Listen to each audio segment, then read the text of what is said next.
I am hoping, in fact, I'm praying, and says yes, and goes to the Cambridge Union and takes these liberals head on and rips their political hide off, that he shames them in the court of public opinion and shows the world what cowards they truly are.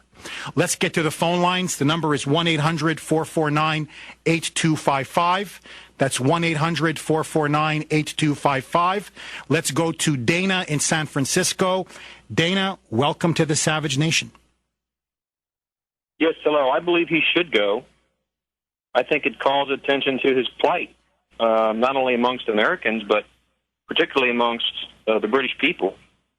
And I think once that happens, the American media can no longer ignore the story, which they've been Dana, doing.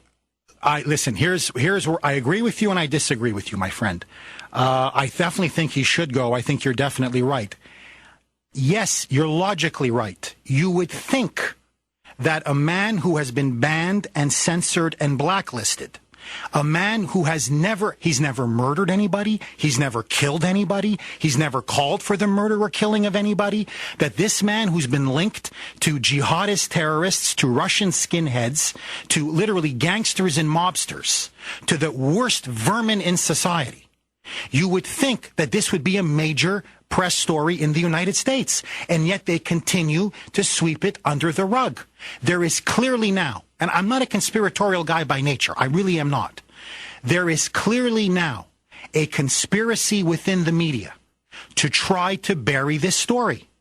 And so my concern is this. I don't know, I can't say this. If he goes to England, or whatever, or does it by video link, because I don't think they're going to change his status before then. So he does it by video link. And he puts in a sensational performance. And he annihilates his opponents. And he is then vilified, as he will be, by all of those leftist, radical Marxist students. When they shout him down, but he stands there as Churchill did in 1934, and bravely facing evil in the face, and bravely speaking truth to power. I'm not sure the American media is going to rally to him. I'm not sure they're even going to cover it, because they don't want to face this one fact. And Dana, take my word for this. I work in the media. I've been at the Washington Times for nearly 10 years. Frankly, I am known here as the last honest man in Washington. I call it the way it is. And I have put my career on the line again and again. I know what the press corps is made of. I have to sometimes, it's part of my job. I hate to do it, but I have to do it.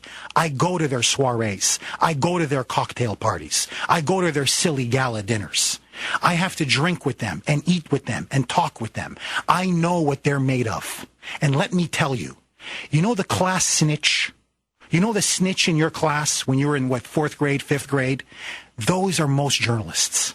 You know the class nerd, the geek, the one that, frankly, who sort of mommy, teacher's favorite pet, mommy's favorite pet? Those are journalists. Most of the journalists in this city are cowards. They are conventional establishment liberals. They have no backbone. They have no even original ideas. They go to Harvard or Yale or Columbia. They're indoctrinated by their professors. They're conventional chic liberals. They hate a guy like Michael Savage. He literally stands for everything they suppose. He stands for everything they oppose. They revile him. They think his patriotism is gauche. They literally think that how can you believe capitalism in America are the greatest things in the history of man? How can you believe that? Don't you know we're a racist, sexist, homophobic, oppressive nation? Don't you know that? So when he stands up and says, no, America has been the greatest force for good in the world. And more than that, there is genuine evil in the world. There are people who are sadistic. They want to kill, pillage, and conquer. And that is radical Islam. They are like the Nazis and the communists. They are totalitarians. And their ideology and influence is spreading like a cancer. And unless, like Churchill, we stand up and speak truth to power, we will be crushed. We will be decimated.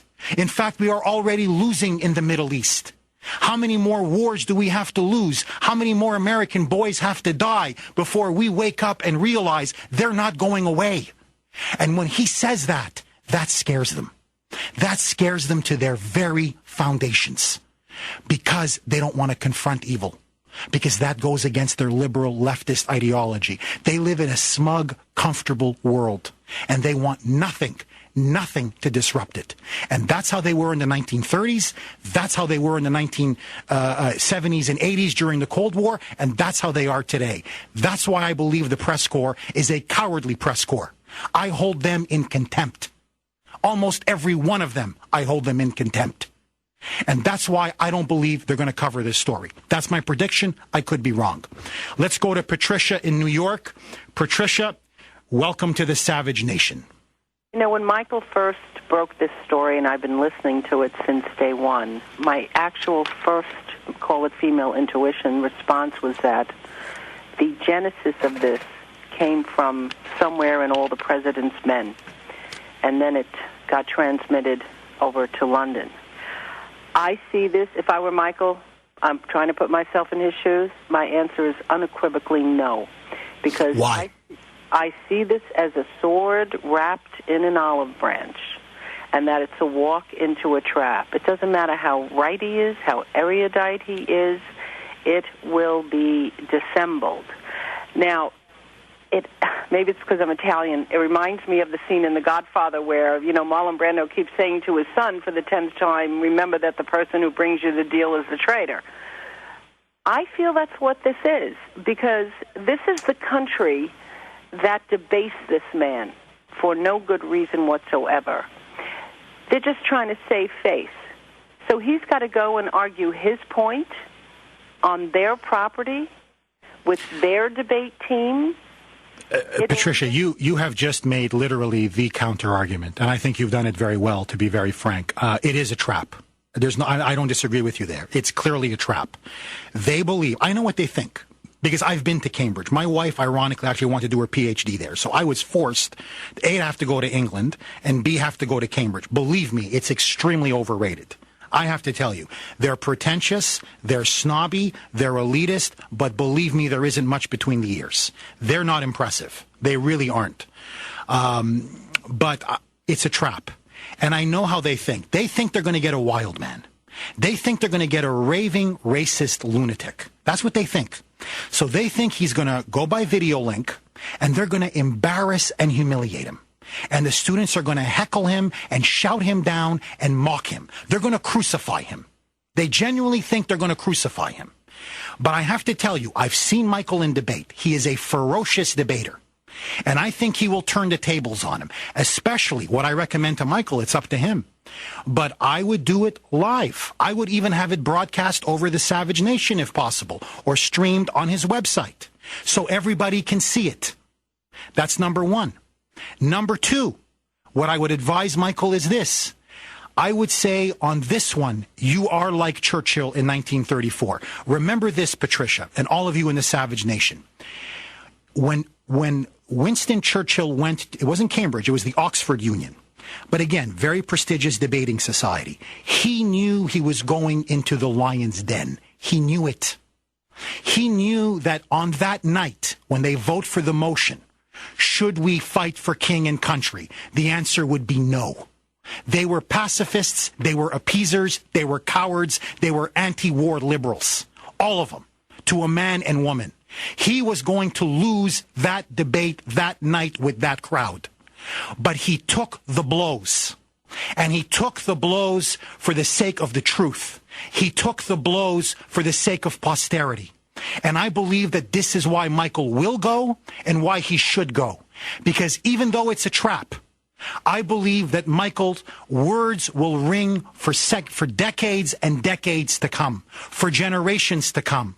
Because this is not just about freedom of speech. This is not just about democracy. This is about something even deeper than that.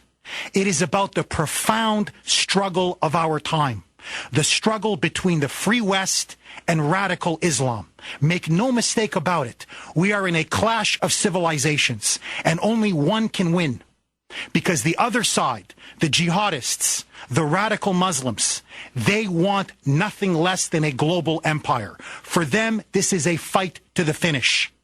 And so what Michael Savage will be doing is he will be warning us. He'll be ringing the alarm bell, saying, as Churchill did, wake up, wake up, wake up, before it's too late. I'm Jeff Kuhner, sitting in for the living legend, Michael Savage, and I'll be right back on the Savage Nation. 910 at 9:10 a.m. on 910 a.m. The new generation of talk radio is coming.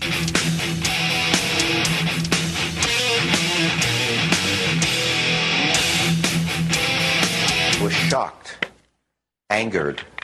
How in the world could I be linked with known murderers, people who have been put in prison for years for killing people, people who espouse the overthrow of your government, openly, when I am simply speaking, talking for 15 years on the radio, writing best-selling books?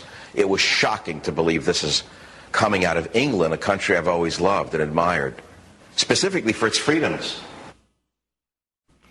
That was Michael Savage talking about him being banned and blacklisted in Britain. And now he faces a very, very